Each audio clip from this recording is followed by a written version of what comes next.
Back in the days when we were playing games like Metal Slug in the arcades, death would cost us a couple of quarters or some tokens if we wanted to resume the game right there. Then sometime after that, when you were playing Crash Bandicoot, death would cost you the progress that you made from a save point or a checkpoint. Then sometime after that, if you were playing a Souls game and you're running around with the in-game currency, whether it be blood vials or souls, if you died, you're losing the in-game currency, which is your means to make your character stronger, and you're losing progress all the way to the checkpoints or bonfires that they got set up. But in this video, I'm about to talk about the boldest game that I ever played, where if you die, you lose everything. I'm talking about Returnal. It was released exclusively for the PS5 by Housemarque. If you go back through those developers' history, they always showed love to the arcade culture. I remember playing Dead Nation right after that PSN outage. It reminded me of Smash TV with zombies.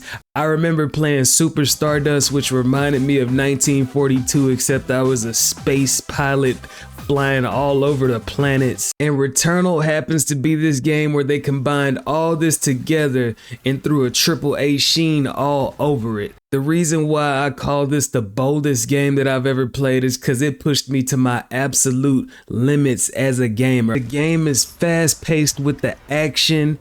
You're always running into new enemies where you gotta learn how to use new strategies. You're running around levels that are randomly generated every time. Whenever you look up the game, it says that it's a roguelike. This probably was the first roguelike game that I've ever played because I never looked at it as a genre or anything. I didn't start seeing that term until I started looking it up. When I was playing this game, it really felt like a next generation game at the time. It felt like it was made for the PS5. I don't see a game like this working on any generation previous to this. The seamlessness after you die makes death truly a part of the game. I mean, every time you die, it's like a bad dream. You see flashes and then things get brought back as Celine steps off of her ship once again. This S on my shirt is not for Superman in this video. It is for the protagonist of this game, Celine Vassos.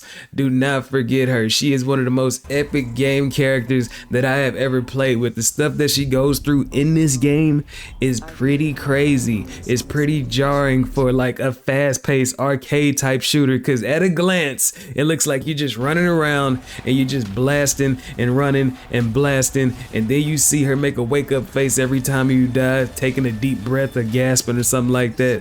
Nightmare sequence, and then boom, all of a sudden you got a boss fight. But if you look deeper, this is very open for interpretation when it comes to her and what she's going through in this game. For me personally, it was a journey about self-discovery, enduring the traumas and the complexities that one goes through when they have major life events and then they have to deal with them in a psychological way. The game felt like a metaphor for me personally. But like I said, the game is so open that it leaves all this for interpretation. You're going to be running through some of the most beautiful environments ever. And even when you got bullets covering up the entire screen, it's still a beauty to them. Especially when you go against these bosses that have these epic soundtracks, these epic sequences that happen during some of these boss fights. Like I remember it was one boss where I was just skydiving every once in a while. Whenever I was falling, I was in the zone in such a way that I felt the wind coming through the screen as I was falling. One of the most unique aspects of this game are the power-ups.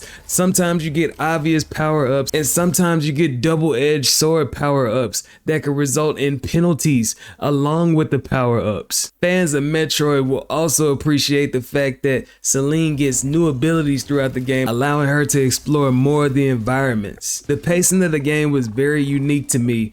Instead of having a set weapon or a set class, while you're running through the levels, each time you die you get a clean slate and everything is randomized from the layout of the level to the items that you pick up in the level. So it left me in a state of improvisation every time I kept running through. I didn't know what weapon I would get, but I had to know how to use whatever I picked up in the best way that I could to make progress if I didn't want to keep starting the game over and over again. This game actually lives up to its namesake. I want to say that the name is a fusion of eternal and return to eternally return, because the game is said to be in a loop. Every time you die, you come back from a dream. It is a loop. Every time you beat the game, you come back to the beginning. That's the best loop that you could get, where you come back from the end of the game. The funny thing is, when Housemarque was developing this game, they said that they were leaving their arcade roots. Well, I'm happy that some habits die hard, because this is the type of game that's keeping the arcade vibes alive. No, the arcades aren't looking like they used to, and everybody used to be crowded around the Dance Dance Revolution machine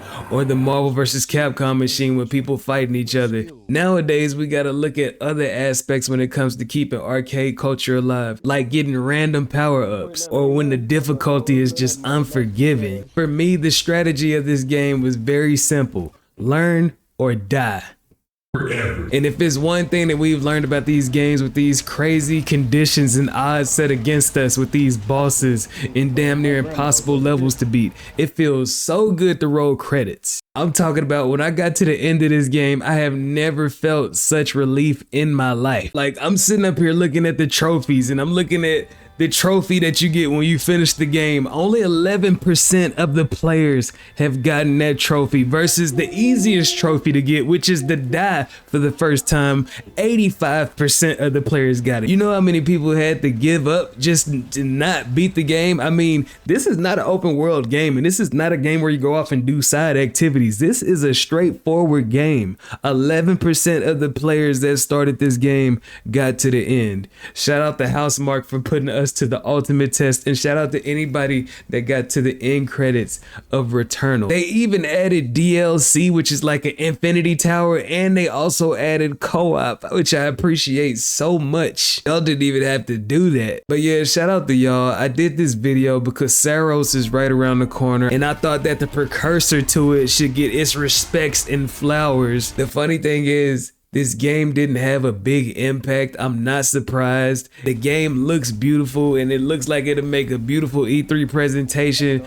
but this game is not for the casual audience. I could truly say this game is for like the hardcore fanatics when it comes to these action shooters. I'm like, really, like the only way the game could get even more unforgiving is like if you die and the game just delete itself off of the hard drive. That shit'd be fucking crazy. Housemarque, I'm ready for what's next. I'ma catch y'all later. Thanks for watching. Y'all stay geeked. Yeah, Saros coming soon. Stay tuned.